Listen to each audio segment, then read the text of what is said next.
Seth MacFarlane has spent decades voicing some of television's most iconic characters, but behind the cartoons and famous voices is someone who's just as entertaining off-screen. What does Seth MacFarlane look like? What are you, a f***ing idiot? Donald Trump's known for delivering some of the most ruthless comments on stage, but when Seth took the podium at his 2011 comedy roast, Trump found out exactly what it feels like to be the punchline. Tonight, we honor a self-made millionaire. He started with nothing, worked hard, and made a fortune. That man is Fred Trump, Donald's dad. This guy has an ego. When Trump bangs a supermodel, he closes his eyes and imagines he's jerking off. He also sells Trump cologne. And fellas, that stuff can really get you laid. Basically, you pour it onto a cloth and press it to a woman's face until she's... And while he has no problem dishing out brutal insults, he's just as quick on his feet when the baddest man on the planet decides to turn the tables. During a very dark period in my life, I found inspiration by reading the great epic poet, the Iliad. So see, Seth, you're not the only person that gotten by taking ideas from Homer. Tyson has had 3 marriages. The first 2 ended in knockouts. He's a guy who's beaten every opponent he has gone up against, except the letter S. If Stewie and Ted met, what would they say to each other? Why do you get to say the F word and we don't? Because we're a movie. Justin Bieber loved Family Guy so much, he bought a custom Stewie necklace, and when Seth finally saw the picture, he slipped right into character to give Justin exactly what he paid for. Check out this photo I just saw the other day of Justin Bieber. He's got Stewie bling.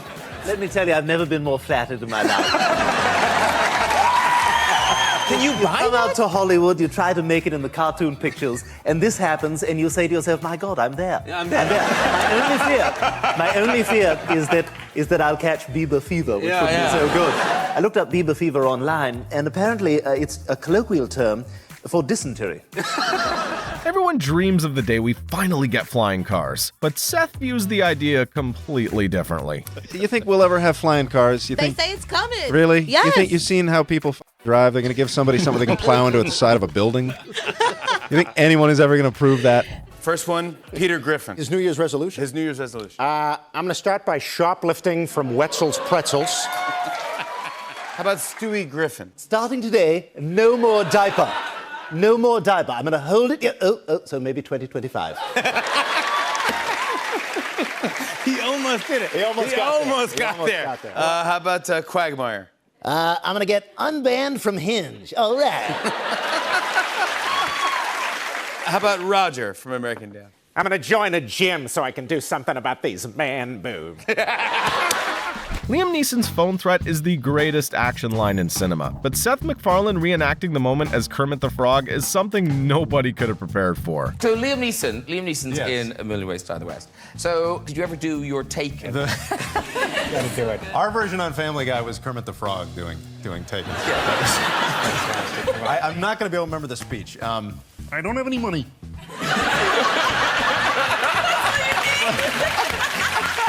But what I do have are a very specific set of skills. Skills that make me a nightmare for somebody like you. If you don't let the girl go, I will track you down, I will find you, and I will kill you.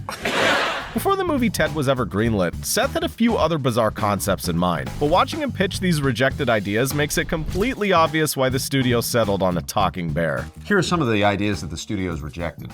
Channing Tatum and a stuffed giraffe. Denzel Washington and a plum. Willem Dafoe and a flat tire. Christian Bale and a gumball machine with an attitude. Maya Angelou and a rubber ducky.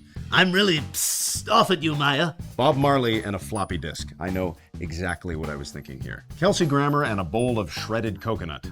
Let it go! Maybe a whole coconut will satisfy you. Puck from the real world and a muffler. This is such a great idea. I don't even know what to say except Harvey Weinstein, come on. Put down the fork and make this movie. My favorite thing is I noticed there's this tag on it, rated R. Right. It's I just love a child cuddling up to a rated R teddy bear. And then it just says you. Yeah. Why don't you tell us what it says? You cut to the bear and then you say it. Right, What the hell? it says, when you hear the sound of thunder, don't you get too scared.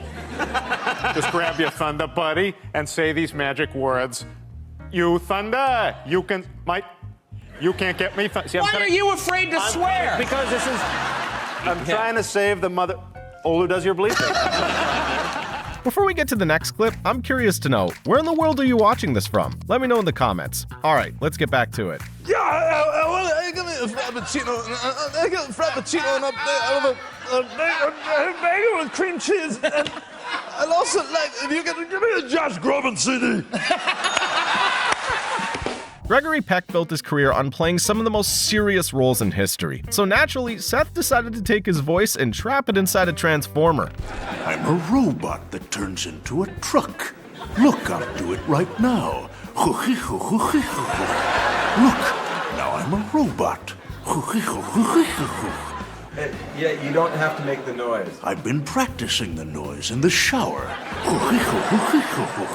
This is medical side effects in the voice of Kermit the Frog. Voice of Kermit the Frog. Nausea, constipation, dizziness, muscle pain, rash, itching, tingling, indigestion, increased frequency of urination, sore tongue.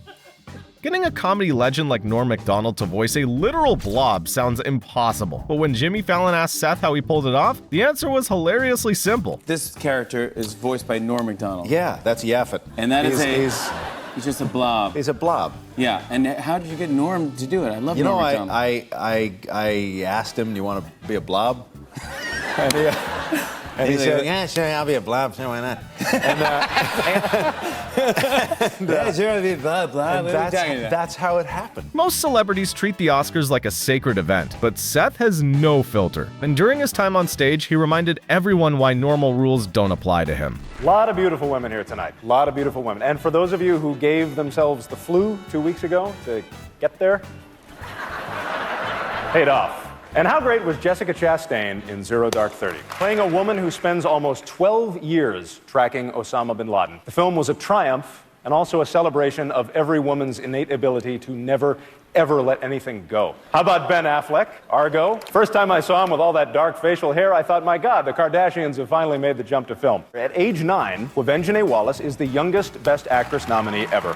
To give you an idea just how young she is, it'll be 16 years before she's too old for Clooney. Daniel Day-Lewis, not the first actor to be nominated for playing Lincoln.